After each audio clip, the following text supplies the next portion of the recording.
Hello Aquarius, Sun, Moon, Rising, and Venus signs. Kamusta kayo? Sana po ay nasa mabuti kayong kalagayan. Welcome back po sa Star Tarot at kung bago kayo dito, welcome din po kayo. Please subscribe, like, share my videos, and leave me a comment po kung naka-resonate kayo. Okay? Thank you. So we have relationship dynamics, Aquarius. Maaring ito yung po pwedeng you are going to look after sa ngayon. Baka meron kayong kailangan baguhin dynamics pagdating sa inyong relationships. And yung relationships na to, hindi lang ito sa love and romantic relationship, but this could also be within your friendship, no? Or relasyon ninyo sa mga kapamilya, pwedeng ganon. So, baka meron kayong mga adjustments na kailangan gawin. Meron kayong mga kailangan baguhin, no? I-improve, something like that. So, tingnan mo, we have the welcome the new. So, this is new beginning and end of an era. So, this is ending. So, there are endings, no? And beginnings that are happening in your life. At, totoo, 'di ba kapag may magsasara, merong magbubukas. Kapag merong nagtatapos, merong magsisimula, 'di ba? Kaya ito 'yun, no? This is the end of an era. Tatapusin mo na. You're going to cut off your connection with something or with someone dito, and you are ready, no, to welcome the new. You are ready to embrace something new or someone new in your life. So kung ano man ito, sigurado tinapos mo na to or tatapusin mo na to, because for sure this is not serving your highest good anymore. Hindi na to beneficial para sa'yo, hindi na to nakakabuti para sa'yo, hindi na to nakakatuwa. Kaya you are leaning towards change, sa kung anumang bagay. Kung ano man ito, mga bagay na to na gusto mong baguhin. So, regardless kung ano to, ang maganda rito, you are welcoming something new in your life. This is a new chapter na sisimulan mo sa buhay mo. So, have fun, enjoy, and this is a blessing. Kaya wag na wag ninyong kakalimutan, no, na magpasalamat, 'di ba? Sa universe, be grateful sa kung anumang bagay ito na paparating sa inyo, na sisimulan ninyo. Okay? So, ito yung change na maganda. At saka pag meron namang pagbabago, 'di ba? Talagang kailangan nating ipagpasalamat 'yan kasi kumbaga binibigyan ka ng universe ng bagong pagkakataon para mabago mo, ang inyong sitwasyon, para mabago mo yung kung anumang area of life, no, affected 'yan ng pagbabago para for the better. 'Di ba? Kasi hindi naman natin binabago ang sitwasyon natin na paurong or papalik, 'di ba? Laging pa-forward. So, we have two materials, tapos meron tayong four of emotions. So, this could be opportunities. Alright?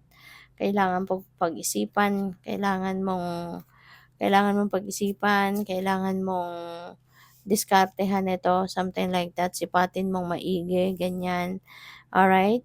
So, two of materials, you are juggling many things, no, or many opportunities dito.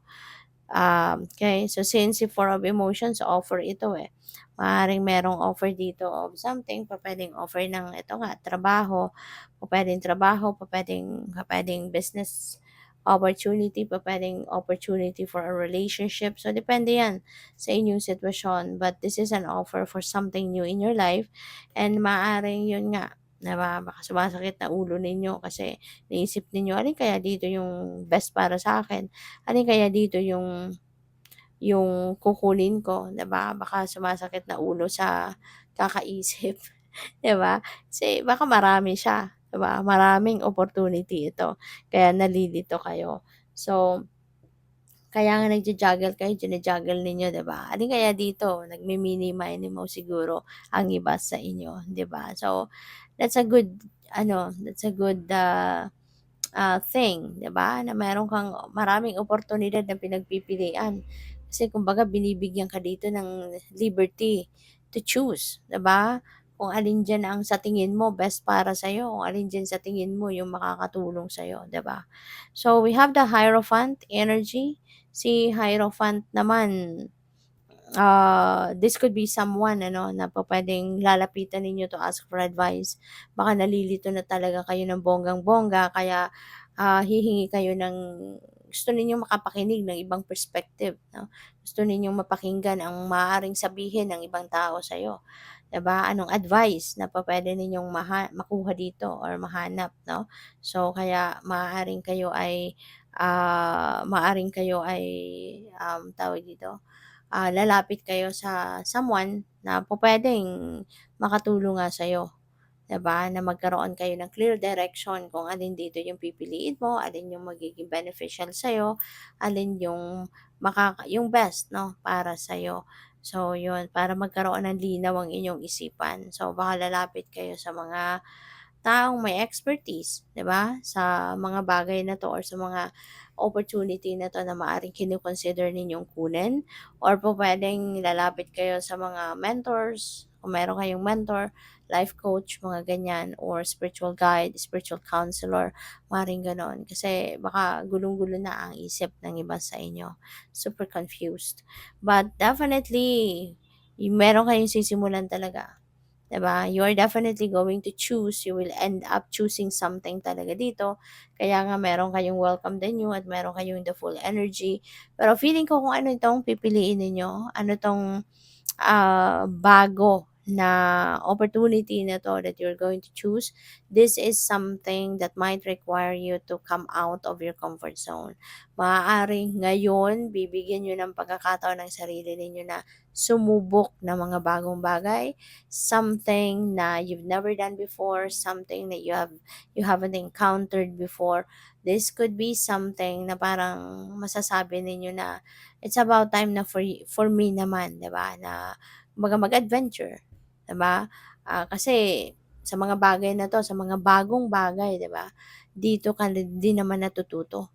Dito tayo natututo, um dito tayo natututo, dito tayo sa mga bagong ito, mga bagay na 'to dito tayo nagta-thrive, nag evolve into the best version of ourselves, 'di ba? Kaya po puwedeng magpapakatapang ka ngayon, you're going to take that leap of faith at, susubo ka 'no, ng bagong mga bagay na hindi ito yung cup of tea mo, hindi ito yung comfort zone mo, pero maganda rin kasi magkakaroon ka ng lakas ng loob na sa ngayon 'no. Lalakasan mo talaga ngayon ang loob mo para baka sabihin mo na, "Take advantage ko na 'to, pagkakataon na 'to." Kasi dati kung ano lang yung komportable ka nandodo'n ka. Pero ngayon iba ka na ngayon. So, handa ka ng mag-grow din as a person, so which is really good. With the Three of Materials, this is going to be the start of your success. Maaaring dito dahil susubukan ng bago, as in totally parang adventure ito para sa'yo. So, susubukan mong magsimula ng mga bagong ganap dito sa buhay mo, bagong bagay, bagong sitwasyon. And this is going to uh, be successful. No?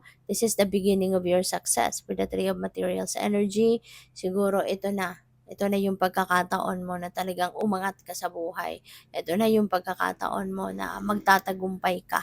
'Di ba? At ito yung magdadala or maghahatid sa iyo doon sa pinnacle of success and for sure with the help of other people. Kasi maybe you are going to be collaborating with someone dito or baka yung trabahong itong gagawin mo, maaaring meron kang makakasama, meron kang mga assistant, meron kang, baka magkakaroon ka dito ng mga you will be working in a team, kumbaga, 'no? Kaya, mabilis kayong makakaakyat sa tagumpay kasi tulong-tulong kayo, sama-sama, 'di ba? So, good luck. Thank you for watching Love and Light. Namaste.